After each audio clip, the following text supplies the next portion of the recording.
So we're doing, before we dive into cost caps and looking at some of the more technical elements of guidance, we will be looking at some of the more basic principles. So everyone is up to speed on what some of the key terms mean around fabric first and what types of measures typically we're looking at in an SHDF project. Then we'll look at the targets. You probably started to see that EPCC is a key target. There's a heat demand target. So we'll develop some understanding of what they mean and what you need to be looking towards as you develop your project. Then we'll dive into the cost caps and there's areas that surround the cost caps, things like value for money. What does administrative and ancillary costs mean, and how can you build those into your project? So just starting with some key principles, things you might have heard before that certainly come out within the guidance is the term fabric first. You'll see that a lot. The department, the funders are really keen on taking a fabric first approach to developing SHDF projects. So that means looking at insulating anything that's external facing on the building, the walls, the whole envelope of the building, so the roof, the floor, even the windows and the doors. Before we start to look at low carbon heating and low carbon power, the aim is to use fabric first principles to make the home more energy efficient and warmer. So you need to be taking that fabric first approach as you develop your project. Whole house is a really important principle, and if you're familiar with PAS 2035, which is a requirement for an SHDF project, you'll know that the whole house approach to retrofit is really enshrined within that.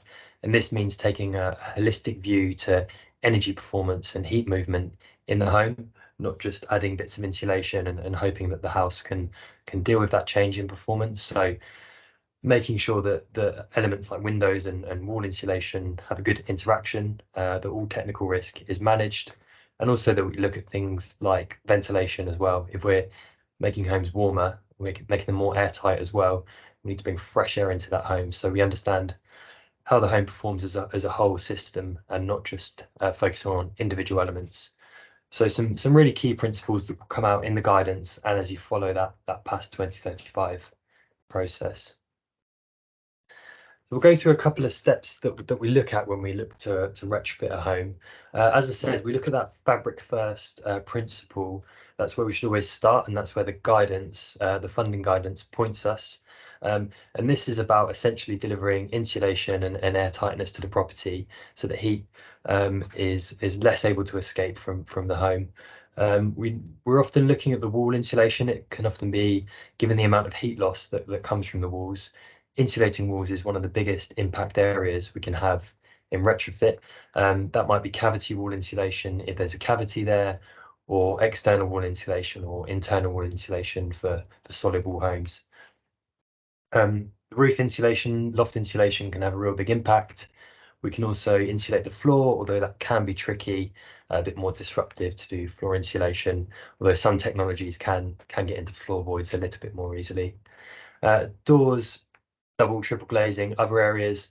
We don't see so much triple glazing on a SHDF project because of the value for money impact. It's pretty expensive compared to the impact on overall heat demand it has. So value for money is something to really bear in mind. And if you read the guidance, you'll see that wording, value for money, come out a lot. So we have to think about which measures offer the biggest impact on reducing heat demand, getting us to EPCC for that cost. Air tightness as well, you can have a well insulated building, but if you've got gaps and leaks, that's an issue. So draft proofing, little measures like air tightness tape, having an air tightness strategy alongside insulation is really crucial in reducing heat loss. You'll see that maxim at the bottom, build tight, ventilate right. We always need a ventilation strategy alongside any insulation works, and that is a crucial part of PAS 2035 as well. So your retrofit coordinators will make you think about your ventilation strategy, and you can use funding to install ventilation systems as well because they're so crucial. The step two, now the SHDF funding is really a sort of fabric first type funding, but it can be used to decarbonize heat and power as well. If we've taken that fabric first approach and we're happy with the thermal performance of the building, and we'll talk about how we measure that in a second, we can start to look at low carbon heating as well. Now, the typical technology installed are heat pumps. That can be air source heat pumps or ground source heat pumps. You can connect to a low carbon heat network if that's an option. Solar thermal as well. And also things like highly efficient, electric storage heaters can be installed. They're not necessarily low carbon, but they're energy efficient, and they are eligible for SHDF funding. Now, when you look at the range of measures, the guidance states that any measure can be that's within SAP is eligible. So often we get questions about infrared heating or solar batteries or just general batteries because they're not SAP eligible measures. They're not eligible for SHDF funding.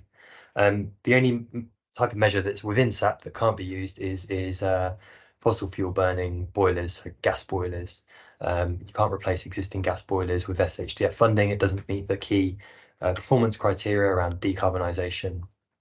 So anything that's SAP eligible, the only time you might see some form of gas burning going in is within a hybrid air source gas boiler, and there's some detail in the guidance around that, but we don't tend to see so many of those. So we'll look at the key performance metrics now. The first one, the really crucial one for SHDF, is to get homes to EPC C. So you will have an EPC rating for most of your homes. Hopefully that rating is up to date and new. Sometimes it's old. That might need a refresh. You might need to think about risky older data. Now, EPC's grades are scored based on the SAP, the standard assessment process methodology. So SAP works from sort of 1 to 100, and higher SAP scores have higher EPC ratings, as you can see in the chart there. Now, generally, as you start to install energy efficient measures, the SAP rating will go up and the EPC rating will go up as well. So by making homes more energy efficient, we make them more affordable, and that rating goes up. Now, the key criteria in SHDF, as I said, is to get homes to EPC C. There can be exceptions for that. For homes that are rated at F and G, really low, if you can't get them to a C within the funding that's available, maybe you can only get them to a D. That can be accepted for SHDF projects, but you need good narrative and good explanation about why that might be the case. Maybe you've thrown wall insulation at it, you've thrown loft insulation at the project. It's really improved performance, but unless you spend a lot more money, you can't get it to C. That's the type of narrative we'd expect to see for those properties that can't get to D. Properties that you're submitting need to be below C as well. So it's looking for properties at D or less. That's the eligibility criteria as well. However, you might have a block of flats, most of them are D, a couple are at C. You might be looking at, this is what we talk about with the infill approach. You'll see notes in the guidance around infill. If you've got a couple of C properties in your block of flats or you're terraced, clearly it makes sense to, you can't just leave those out because you'll have maybe insulation missing. It's external wall insulation. So there can be a case where you submit some of your C homes as part of the project, as long as it's not more than 10% and there's good justification. So just be mindful of that. There's some flexibility in this criteria, but generally we're looking at homes below C to get them up to C. The other metric that you will see in the guidance is the space heating demand. That is a function of the thermal performance. So homes that are well insulated have low space heating demand. They don't need much heat energy to keep them at a comfortable temperature throughout the year. That's measured in kilowatt hours per meter squared per year. And SAP works this out as a part of that. If you look on the back of a EPC certificate, the newer ones, you'll see the existing heat demand. Most older homes are probably about 150, 200 kilowatt hours per meter squared per year. The funding requires you to look at the space heating demand as well and have an ambition to get that to 90 where reasonable and cost effective. Now, there's a little bit of careful wording around this in the guidance. The reason it's there is to encourage that fabric first approach, because the heat demand is essentially a measure of how well insulated that property is. So you need to be trying to get that home to C, but also making sure that you're looking at the fabric and bringing down that heat demand to around the 90 mark. Where reasonable and cost effective, if you can get the home to C, but you can only get it to 100 and from 150, and you've got some good reasoning, it's going to cost us a lot more to get it to 90. That will probably be acceptable within your application. Just make sure you've got the good narrative around that. So you need to consider that heat demand. That keyword is consideration, showing that you're taking the fabric first approach to your project. But there's some flexibility again if something's not sensible. So we'll take a look at the cost caps here. The cost caps essentially establish how much grant funding is permissible for your application. Now, this is for the capital works. We'll talk about auxiliary and ancillary costs in a minute. They're not covered in here. So the cost caps specify how much grant funding you can apply for. Now, it's broken down because the funders have recognised that lower performing homes, particularly soluble homes, need more funding to get them up to EPCC. So to understand how much funding you can apply for, you need to baseline your project, see where the existing EPC ratings are, and understand what wall type they are. Then you can start to build up your project and see, okay, we've got several cavity wall E homes. That means we can apply for this much funding. But these homes are a solid wall D, therefore we can get this much funding. Just to give you some examples to run through this a little bit more, you'll see that if we take an EPC D solid wall home, you can get a maximum of 10k funding for that property if you match fund that with 10k. So SHDF is all about 50% match funding. So you might scope out your project. It's an EPC-D solid wall, and you've got the quotes in. You've built up the capital cost, and it costs 18k to deliver that external wall insulation. So you take that 18k, divide it by 2 because it's 50%. That's 9k funding. That's 9k co-funding. That's an 18k project. That's within the cost caps. We take another example, just hypothetical. That same project was 22k, so it's going to cost 22k to do the external wall insulation for a solid wall D home. That 22k goes beyond the maximum total spend in terms of funding. So whilst half of that is 11k, you've gone beyond the cost cap, so you can only get 10k of funding. You can still go ahead and deliver that project, but you're going to get 10k of funding, and you're going to have to co-fund the 12k yourself. The cost caps they're not there to be maximized as well. That's a really crucial point that comes out in the guidance. You're trying to get your homes to a C. You're not trying to get as many homes as you can to maximize the funding available, as many measures per home available. If your measure in this, again, external wall insulation example, gets you from a D to a C, that's where you should sort of look to develop that project for SHDF. You can't then say, well, we could do a few more measures, we're still within C, therefore there's a justification to use a bit more funding. The funders are really keen to see value for money, and they're really keen that you're not maximizing the cost caps for the sake of it. So be sensible in your approach, work with the SHRA team to kind of navigate this and understand what's suitable, think about value for money, and think about not maximizing things for the sake of it. Now, it doesn't mean that you can't maximize it, but just it's about having that balance. Once you've done your wall insulation measures, for example, you might want to use some of the extra funding available within the cost cap for ventilation.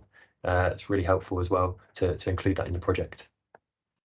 Now, these are just for energy efficiency measures. We're going to look at low carbon heating separately, because if you have homes off the gas grid, you can apply for additional funding. So we've got these second set of cost caps here on the right, which just apply for homes off the gas grid. So as well as your energy efficiency measures, you can apply for additional funding to install things like heat pumps as part of your SHDF project. It's not to say the homes on the left, if you've got a home on the gas grid, you can still use the funding to pay for heat pumps. If there's some money left in the cost cap and you've done your fabric first approach, you've got the heat demand to a suitable place, there's a little bit left in the cost cap. The guidance does state that you can use that for low carbon heating as well, if it's on the gas grid. So you need to really have good understanding about what the baseline situation of your project is. You need to start doing some modeling, either using energy modeling software or using guidance on the back of the EPC certificate, working with a consultant, however you want to develop your project, you need to explore where you can use that funding to support the various measures. But you're going to have to have a good understanding of the cost of measures, either through supply chain engagement or with some desktop modeling. There are a few options, but you need to have some intelligence behind informing where you're getting your costs from. You see at the bottom there's a note, all cost caps are inclusive of that, so you need to factor that in within your approach. These don't include administration and ancillary costs, and we'll cover what can be included there. Some of the key points, these are all taken from the guidance, so we pick some out. We talked about wall types. Clearly, the solid wall and the cavity wall influences the funding available to you. You need to use the SAP categorization of wall types. So when you have your EPC certificate done by a domestic energy assessor, they will be classifying that wall type, and you can use that classification. You know, typically a cavity wall, we're probably quite familiar with what that is, and a brick and a stone wall are typically going to be solid wall homes, but just make sure you're aligned to the SAP categorizations of that. What we do see is with non-traditional homes, some of those kind of post-war, you know, wimpy no fines, airy homes, Cornish homes, those kind of unique archetypes that we see. On an exception, they might have a cavity, but the cavity is so small that it's not suitable to install cavity wall insulation. You have to be looking at an external wall insulation solution. If you can provide good justification around that, you can apply for that higher solid wall cost cap, even though there's a cavity wall. But that needs a sort of strong justification as detailed in the guidance. You need to be working with someone who's a specialist who understands these archetypes and therefore make the case for applying for that higher level of funding. As I said, value for money is really crucial as you develop your projects. A good example of this is what the department aren't really looking for is, you know, just a project that delivers windows only. Windows are quite expensive. They are part of the building fabric. They will bring a home up to C and bring that heat demand down, but they're more expensive and they have a lower impact compared to something like cavity wall insulation.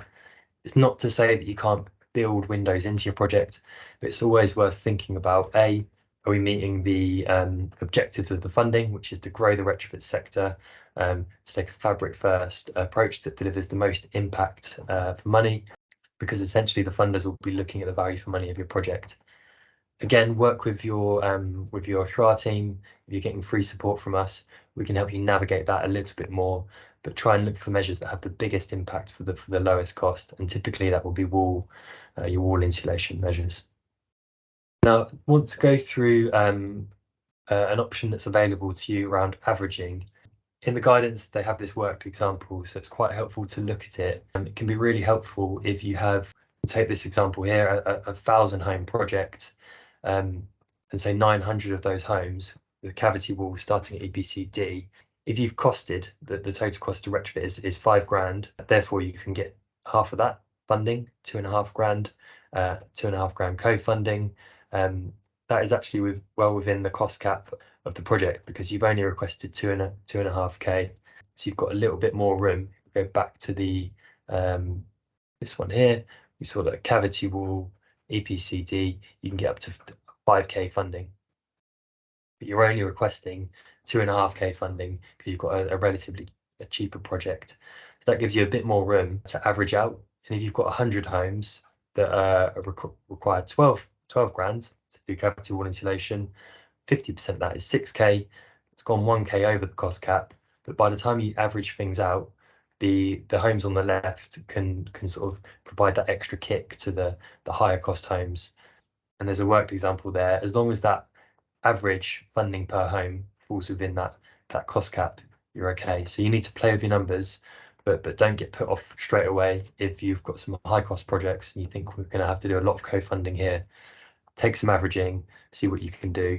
You can't do averaging. You need to be mindful that if it's on the gas grid and you're looking at heat pumps, you can't do averaging in that scenario. And there's a worked example in the guidance, but you can do averaging for energy efficiency measures. And that can help to build up larger projects as well and tap into more funding. So another note, I've mentioned this a couple of times, it's an important note. It comes out in the guidance quite a bit, that most homes are not expected to take the maximum costing available. The Department for Energy and Security and Net Zero will be looking at the modelling that you've done. They'll be looking at the measures that you're proposing, the cost of those measures, the impact on heat demand and EPC, and they'll be looking and breaking down your project. And just doing some sort of sense checks really that you haven't necessarily maximized the cost caps. So look to get that home to C in the most cost-effective way, which measures have the biggest bang for buck. And then any extra measures around fabric, you might need to be co-funding them. So you can maximize the cost fund, but you just need some justification around that. But I just wouldn't say do it for the sake of it, because you'll risk the value for money scoring in your project. Best way to explore this is using energy modeling software or working with consultants. Maybe you're working with your supply chain as well, who are helping to develop that project. As long as you've got that breakdown about where the measures, the costs have come from, you can provide that justification. You don't want to just be saying, well, we think solid wall insulation looks good, we've got a cost for that, we think it will get us to EPCC. You need that structure behind your project development, and that's how you can justify anything that you're doing. So again, on value for money, I've just got some examples here. Now, there are no hard and fast rules on value for money, but just to get a sense of what we mean when we talk about that, things like cavity wall insulation, loft insulation are relatively cheap, but have quite a big impact on the EPC score and the heat demand. So that would be a good example of low cost, high impact measures. Medium cost, but still high impact, are things like external wall insulation and internal wall insulation. We see a lot of EWI projects coming through because it does meet for solid wall homes. It's a good SHDF project that helps to meet the objectives of the funding. At the other end of the spectrum, double glazing windows, high cost, relatively low impact on the performance of the building. It doesn't also necessarily meet some of the key objectives of the funding, which is to grow the retrofit sector. The double glazing window sector is pretty big. Most landlords are installing these, have been installing them for years. They should be considered as part of whole house retrofit, but I wouldn't expect to see a project led by double glazing windows. You probably want to be using more of your co-funding for that. Again, not a hard and fast rule, but just be mindful of that value for money element, because windows won't always give you the biggest bang for your buck of the funding. So final slide on administration and ancillary costs. Projects are expected to have these. Just call them A&A costs for short. So these are typically non-capital costs. Things like might be past 2035 costs for a retrofit assessment. You might be funding, if you're in a consortium, you might be part funding a project manager to come in. There's a lot of reporting required for SHDF projects. So you might want to use A&A costs for reporting and governance. You might want to be doing pre-installation EPCs. If you've got a bunch of homes that are high D, so 67, 68 SAP score, that can be a risk. When you actually go and do your retrofit assessments, recalculate your EPC, you might have had poor data and actually that home is a C before you've done retrofit work. Therefore, it's not eligible for funding. You can start to de-risk that by doing some early EPC certificates. You might want to do that now. You can do that at risk and possibly use some of the claim funding to pay for that if it's done in accordance with the guidance. Things like high-rise insurance-backed guarantees. You might be going out and looking at resident recruitment as part of your resident engagement strategy. You might need to do some low-income verification for owner-occupiers, because you can include owner-occupiers within a project on an infill basis. If you have a block of flats, 80% social housing, 10% leaseholders, you can use the funding to support those leaseholders if they have a low income, and you might need to verify that with some of the funding. So that's a good example of how you could use A&A costs. Also things like handover, key part of the project, maybe some extra funding to pay for a support to make sure that handover is done properly. That could be a good example of A&A costs as well. You need to build up, justify how much of your A&A costs are. The funders expect them to be less than 15% of total grant funding. So once you know what your total project cost is, you can then build that up. We can help you with worked examples, but it shouldn't be any more than 15% of the total funding required. But that 15% can be 50% co-funded with the department. So be a bit fiddly working out what A&A costs are, and we can help you kind of navigate that and decide what matches the principles of the funding. But it's there and it should be used to support your project for the non-capital elements.